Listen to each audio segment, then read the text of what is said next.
Oi, no episódio de hoje a gente vai falar sobre um assunto de extrema importância, o acordo histórico de 170 bilhões de reais assinados entre a Samarco, a Vale e a BHP.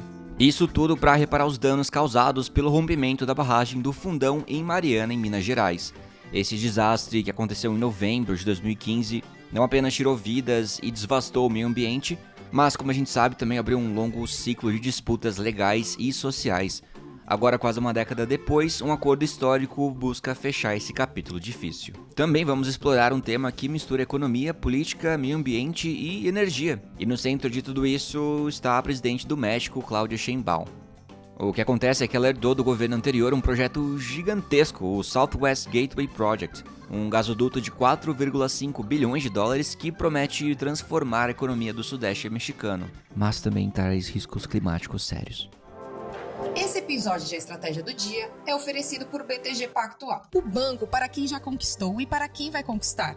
Isso porque o BTG Pactual, além de ter conta corrente e cartão com benefícios à sua escolha, tem um time premiado de assessores para orientar você na hora de investir, com mais de 1.000 investimentos à sua disposição. Conheça, baixe o app e abra sua conta. Bom, antes de mais nada, o que é o Southwest Gateway Project? Esse é um gasoduto de 715 quilômetros que vai transportar gás natural do Texas até a península de Yucatán, que coincidentemente é uma das regiões mais pobres do México, conhecida principalmente pelas praias e resorts de Cancún. A ideia é levar energia suficiente para abastecer o Trem Maya, ampliar a capacidade das usinas locais e atrair indústrias e empregos para reduzir a pobreza, que infelizmente afeta mais de 50% dos moradores fora das áreas turísticas. O impacto econômico esperado é enorme. Eles esperam um aumento do PIB regional em até 3%, mais empregos e também um alívio para as empresas que sofrem com apagões frequentes. Mas qual que é o problema dessa história? Eu sei que você está pensando, tá bom, isso tá bom demais para ser verdade. Bom, Sheinbaum, a presidente do México, que também é engenheira ambiental e ex-colaboradora do IPCC, se comprometeu a reduzir as emissões do México. O desafio é que, embora o gás natural emita menos CO2 que petróleo e carvão, ele ainda é um combustível fóssil. E sendo um pouco pessimistas aqui, mas ainda assim com um pezinho na realidade, se houver vazamentos de metano, que é muito mais potente que o CO2 na retenção de calor, o impacto ambiental pode ser devastador. Então fica a pergunta, como crescer economicamente e ao mesmo tempo cumprir as promessas climáticas? A dependência do México de gás barato do Texas não é nova. Hoje 60% da energia do país já depende desse gás. No curto prazo, o novo gasoduto pode até ajudar, permitindo que duas usinas em Yucatán migrem do diesel para o gás, o que reduziria as emissões locais de 27%. Além disso, é estimado uma economia de 3 bilhões de dólares em custos de combustível. Mas, no longo prazo, aumentar essa dependência do gás pode comprometer o compromisso do México no Acordo de Paris, que é de reduzir 35% das emissões de carbono até 2030. Então, quer dizer que a presidente do México tem um plano verde para o país? Tem, e ele é ambicioso. A Sheinbaum quer que 45% da energia do México venha de fontes renováveis até 2030 e, se a gente for analisar, hoje o número é 24%. Então isso envolve fortes investimentos em energia solar e eólica, revisão de rede elétrica que sofre com apagões e também parar de queimar gás na Pemex, que é a petrolífera estatal deles. Só que tudo isso pode custar até 50 bilhões de dólares. Isso seria uma das maiores iniciativas de infraestrutura energética da história do país. E mesmo que ela consiga cumprir essas metas, o gasoduto vai continuar operando por décadas, o que, se a gente for ver, vai trazer novas emissões. Como é esperado, o projeto não passou ileso pelas críticas e ambientalistas alertam que ele ameaça ecossistemas marinhos e locais de nascimento de tartarugas ameaçadas e que também pode aumentar as emissões de metano com vazamentos ao longo da tubulação. Mas a TC Energy, que é a empresa canadense responsável pelo projeto junto com a estatal mexicana, diz que fez estudos ambientais rigorosos e minimizou os impactos nos recifes próximos. Bom, mas no fim das contas, esse projeto é uma questão de sobrevivência econômica para a região. Yucatán precisa de energia para se desenvolver e a demanda cresce 7% ao ano, mais que o dobro da média nacional. Se o projeto seguir adiante, o impacto econômico pode ser comparado ao da região de Barrio, onde gasodutos estimularam o nearshoring. Bom, no fim das contas, Sheinbaum está presa entre duas realidades. A primeira é a necessidade de energia e crescimento para tirar milhões de pessoas da pobreza, e a segunda é a promessa de descarbonizar a economia e cumprir compromissos climáticos internacionais. Como o gasoduto deve ser finalizado em 2025, a grande questão é se o México vai conseguir equilibrar esses dois objetivos contraditórios. Bora falar um pouco sobre o acordo feito entre as mineradoras.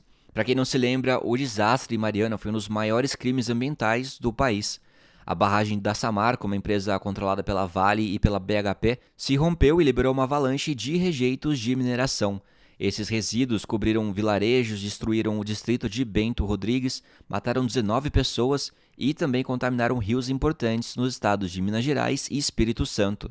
O impacto ambiental foi gigantesco, afetando toda a bacia do Rio Doce e a vida de milhares de pessoas. Por anos, as comunidades afetadas lutaram por justiça e reparações. Hoje, após muitas negociações e adiamentos, o novo acordo foi assinado. E, olha só, ele promete ser transformador, tanto quanto pelo valor quanto pela abrangência das reparações. O governo brasileiro, representado pelo advogado-geral da União, anunciou que o valor total do acordo é de 170 bilhões de reais. E, para se ter uma ideia, esse é o maior acordo de reparação ambiental do mundo. Mas então, o que ele incluiu exatamente? Começando com 38 bilhões de reais já gastos com ações emergenciais e reparações ao longo dos últimos anos, 32 bilhões de reais em iniciativas de reassentamento e recuperação ambiental que ainda estão em andamento, e 100 bilhões de reais em dinheiro que serão pagos em parcelas ao longo de 20 anos, destinados aos governos federal, estadual e municipal das regiões afetadas. Para colocar uma perspectiva, essa quantia é o dobro do valor inicialmente proposto pelas mineradoras em acordos passados.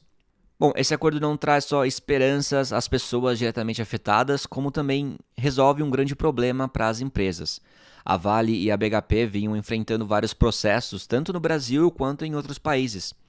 A BHP, por exemplo, ainda está lidando com uma ação coletiva no Reino Unido que envolve mais de 620 mil pessoas.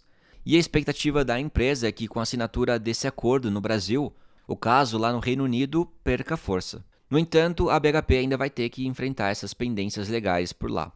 O pagamento dos 170 bilhões de reais não vai acontecer de uma vez. As empresas vão começar com 5 bilhões de reais em 30 dias após a assinatura do acordo, e a maior parcela, de 7 bilhões de reais, será paga em 2026. Grande parte desse valor vai vir da própria Samarco, que está retomando sua produção e espera recuperar sua capacidade financeira nos próximos anos. Isso é importante porque, se a Samarco crescer, o impacto financeiro sobre a Vale e a BHP será menor.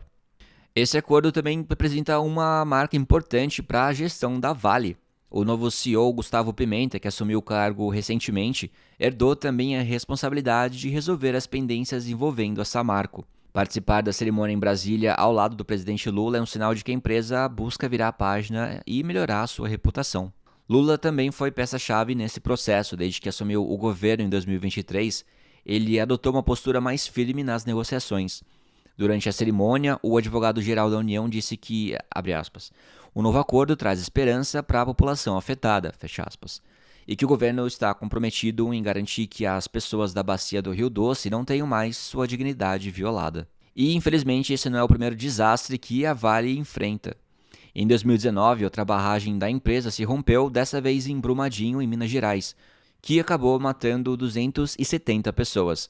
Na época, a Vale assinou um acordo de 38 bilhões de reais com as autoridades brasileiras. Assim como em Mariana, o rompimento da barragem teve consequências devastadoras e abalou a confiança no setor da mineração. Brumadinho serviu como alerta para o mercado e o governo. Desde então, as mineradoras passaram a ser mais cobradas em relação à segurança e sustentabilidade. Mas, enfim, o que vem a seguir nessa história? A assinatura desse acordo é um passo importante, mas ainda há muito trabalho pela frente. A implementação das iniciativas de reassentamento e recuperação ambiental podem levar anos. Além disso, as comunidades afetadas esperam que a justiça realmente seja feita e que as suas condições de vida melhorem. O setor de mineração também precisa se reinventar para evitar novos desastres. A pressão por responsabilidade social e ambiental é cada vez maior e investidores estão mais atentos a esse tipo de risco. E eu vou ficando por aqui hoje. Muito obrigado pela audiência de vocês. Até o próximo episódio e tchau, tchau! Um big beijo para todo mundo aí.